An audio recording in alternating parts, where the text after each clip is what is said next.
ভূরাজনীতির আজকের এই আলোচনায় আমরা আলাপ করব চীনের বেল্ট অ্যান্ড রোড ইনিশিয়েটিভের লক্ষ্য, প্রভাব, সমালোচনা ও ভবিষ্যৎ পরিকল্পনা নিয়ে। এটা হলো চীন। চীন বেল্ট অ্যান্ড রোড ইনিশিয়েটিভ নামে একটা প্রকল্প নিয়েছে। চীন, তার সাথে সীমান্ত রয়েছে Mongolia, Kazakhstan, Kyrgyzstan, Tajikistan, Pakistan, Bharat, Nepal, Bhutan, Myanmar, Laos, Vietnam এবং উত্তর কোরিয়ার চীনের সাথে সীমান্ত রয়েছে এসব দেশের। আমরা জানি চীনের বেল্ট অ্যান্ড রোড ইনিশিয়েটিভ নামে একটা প্রকল্প আছে, যাকে আমরা BRI প্রকল্প নামেও জানতে পারি।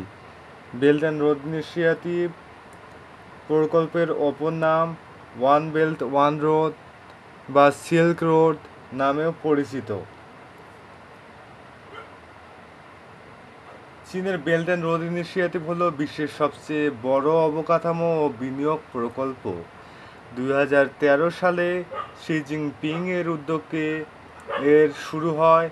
এই প্রকল্প আজ 150টিরও বেশি দেশে বিস্তৃত। এই ভিডিওতে আমরা আলোচনা করব BRI বা বেল্ট অ্যান্ড রোড ইনিশিয়েটিভের লক্ষ্য, অংশগ্রহণকারী দেশসমূহ, অর্থনৈতিক ও রাজনৈতিক প্রভাব, সমালোচনা ও বিতর্ক এবং ভবিষ্যৎ পরিকল্পনা নিয়ে। ভিডিওটি দেখলে বুঝতে পারবেন কেন বেল্ট অ্যান্ড রোড ইনিশিয়েটিভ আজকের বিশ্বে এত আলোচিত ও বিতর্কিত একটি উদ্যোগ।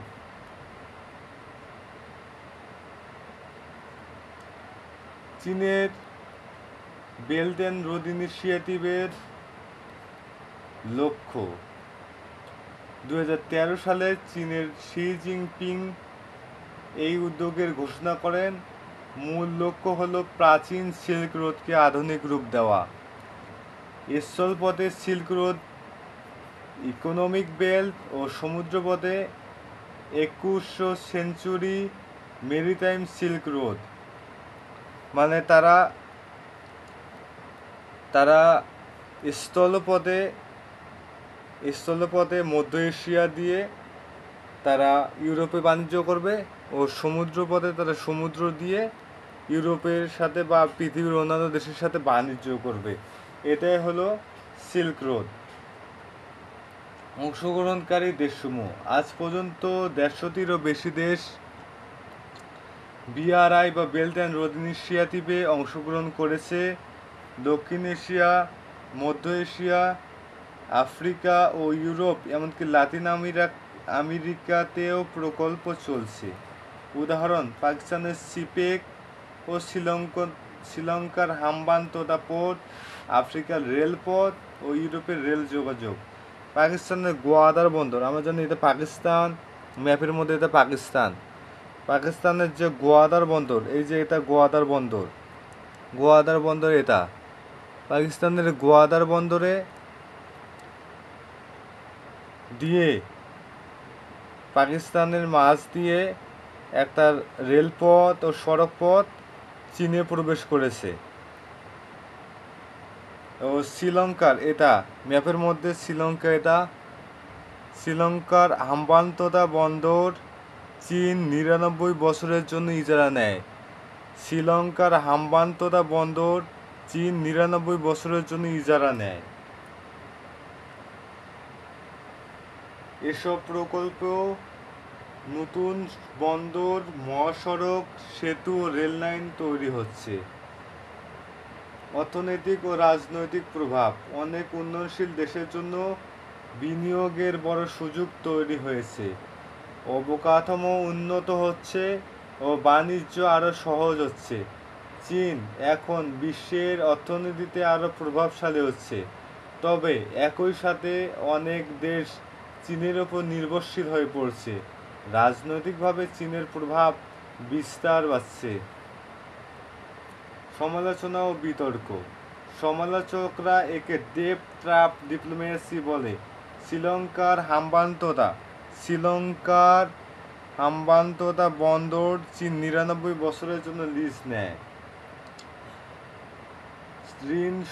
শ্রীলঙ্কা হাম্বান্তোতা বন্দর হলো বড় উদাহরণ। ঋণ শোধ করতে না পেরে চীনের হাতে 99 বছরের জন্য লিজ দিতে হয়েছে এ বন্দরকে। অনেক প্রকল্পে স্বচ্ছতার অভাব ও পরিবেশগত ক্ষতির অভিযোগ রয়েছে। পশ্চিমা দেশগুলো, বিশেষ করে আমেরিকা, মনে করে এটি চীনের প্রভাব বিস্তারের হাতিয়ার। ভবিষ্যৎ পরিকল্পনা, বিআরআই বা বেল্ট অ্যান্ড রোড ইনিশিয়েটিভ ভবিষ্যতে আরও বিস্তৃত হবে। নতুন ধারণা অনুযায়ী ডিজিটাল সিল্ক রোড, যেখানে থাকবে টেলিকম, ইন্টারনেট ও প্রযুক্তি অবকাঠামো। গ্রিন বেল্ট অ্যান্ড রোড ইনিশিয়েটিভে পরিবেশ বান্ধব ও টেকসই উন্নয়ন প্রকল্প। বিশেষজ্ঞদের মতে আগামী দশকগুলোতে বেল্ট অ্যান্ড রোড ইনিশিয়েটিভ বিশ্ব অর্থনীতি ও ভূ রাজনীতির ভারসাম্য পরিবর্তন করতে পারে।